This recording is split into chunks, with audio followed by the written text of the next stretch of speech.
Since Ole Gunnar Solskjaer came in at Manchester United, there's been a lot of positivity. There's been so many youngsters that have been brought back into the fold, into the first team environment. We've seen Angel Gomez given opportunities. We've seen Tahith Chong make his Manchester United debut. Here's 5 more players that could make their debut under Ole Gunnar Solskjaer this year. First up is Ethan Laird. Now, Ethan is mainly a fullback, right and left back. He's a second year that I see having a lot of qualities that will make a big impact in the Premier League at some point. With a bit of luck, that's at United. He's physically very solid. Despite not being the tallest, he can fill in at centre-half, which he does regular for England under-18s because he reads the game so well. He's vocal. He's an aggressive tackler. If anything, his enthusiasm for the tackle is likely his major weakness. It's something that could be exploited. It works in this exciting under-18 side, but it's something you have to be aware of as he progresses. It's not quite Raphael levels, but there's a bit of an edge to him. What makes Ethan stand out is what he does on the ball, and that's why he's in this list over Brandon Williams. There's almost nothing in it. Both of them could easily play first team at some point, I think. But Ethan has a bit more flair in the final third. He's adept at grabbing an assist as he is getting a goal. He scored 18 goals from left back at under 16 level, and he was the leading scorer until a certain fella called Mason was pushed into the squad from the under 15s. A lot of making it at the top level is character, and I think Ethan, as well as having a lot of quality about him, is a real throwback, hard-working player with a top work ethic. He wouldn't have looked out of place coming through in the class of 92. Let's hope his career can follow suit. With United crying out for depth and quality, if we're honest, at full-back, there's almost nothing stopping him getting a go. In at number 4 then is Dylan Levitt. This is another player not out of place in the class of 92, and that's not just because he's a token Welsh lad. Dylan has got this knack of finding time and space on the ball. There's a lot of similarities to his play that you could compare him to Paul Scholes. Late Scholes, sit deep and dictate Scholes, also dive in and kick you like Scholes. Dylan is a quiet lad on the pitch, goes about his job with a workmanlike steel, and that is impressive, but it's not as impressive as the vision and range of passing that he possesses.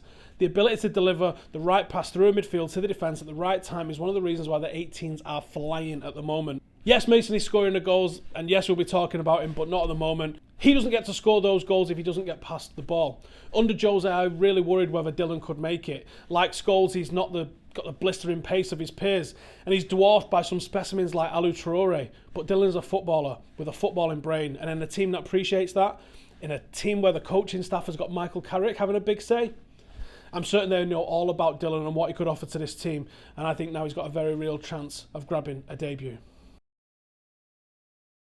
Number 3, Roshaun Williams. Now, Roshaun's a little bit older than the rest of the list, and actually feels a lot older than the rest on this list as he entered under 21, under 23 football very, very young.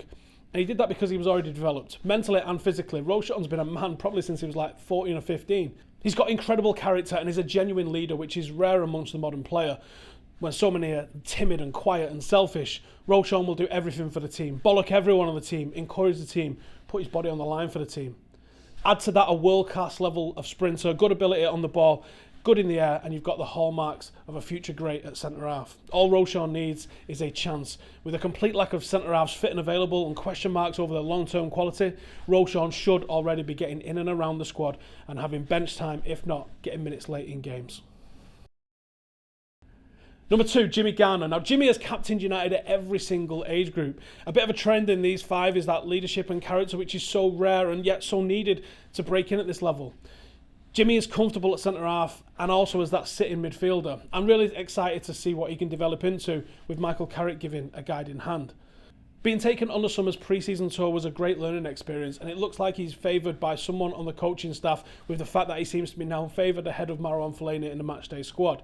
He seems like he's going to be the next one to get a debut, and for me that is very well earned. How or why he didn't manage to win Young Player of the Year award is a bit of a joke. Chong only played 6 times last season in the 18s when he was given the award. There's a real player that has the potential to be a linchpin for whatever side he ends up in. His ceiling is far higher than, and there's an argument that he's already better than someone like Scott McTominay.